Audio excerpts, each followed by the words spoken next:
Hi, good morning. It's Maureen, and I'm using my microphone today because I think it might help because these early mornings are a bit more gentle than the way I usually speak, and it's important to be heard. So it's a little scientific experiment. Scientific experiments are awesome. You can try them throughout the day. I do. I love scientific experiments. Anyhow, yesterday I saw a movie called The Real Dirt of Farmer John. And it was about this guy who was so gentle, and he had this farm for generations, and he lost it, and then he got it back, and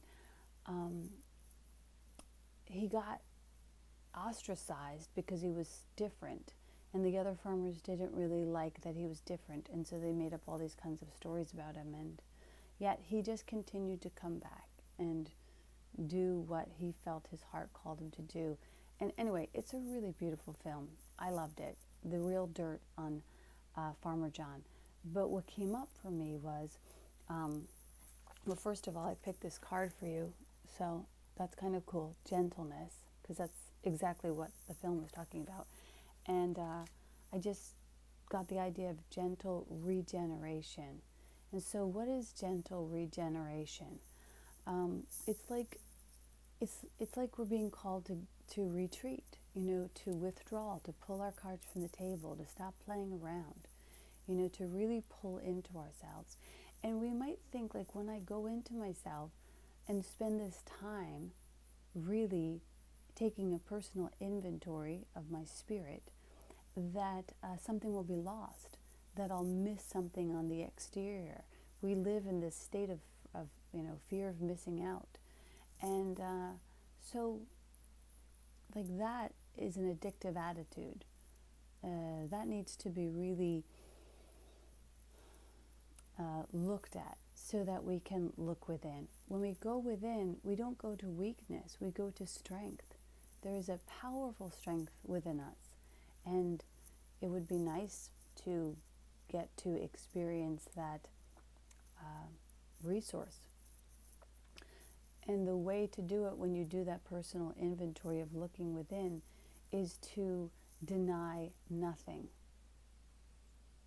and to really look at your secret corners in the basement where you hoard away old ideas or images of yourself and really bring them into yourself and love those little secrets or little denials that you hold against yourself. Because those are the same places that we're judging and harming our brothers. So that might be a good use of time today. So I'm going to read to you from the Course in Miracles Manual for Teachers on Gentleness. Harm is impossible for God's teachers. They can neither harm nor be harmed. Harm is the outcome of judgment. It is the dishonest act that follows a dishonest verdict of a guilty brother. It is the dishonest act that follows a dishonest thought. It is a verdict of guilt upon a brother and therefore on oneself. It is the end of peace and the denial of learning. It demonstrates the absence of God's curriculum and its replacement by insanity. No teacher of God but must learn, and fairly early in his training, that harmfulness completely obliterates his function from his awareness. It will make him confused and fearful and angry and suspicious.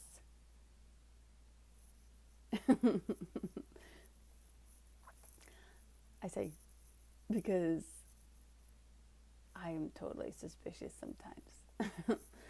I don't know why, but I'm like, I don't buy it, Like, I'll come up with theories that are so off the wall.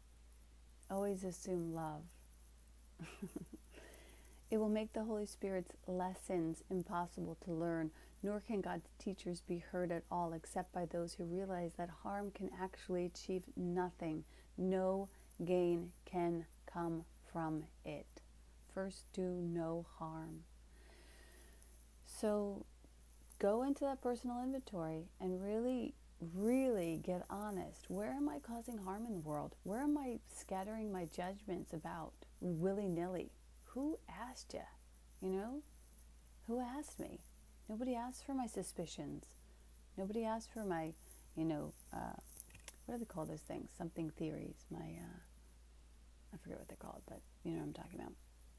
Anywho, the last paragraph of gentleness. Therefore, God's teachers are wholly gentle.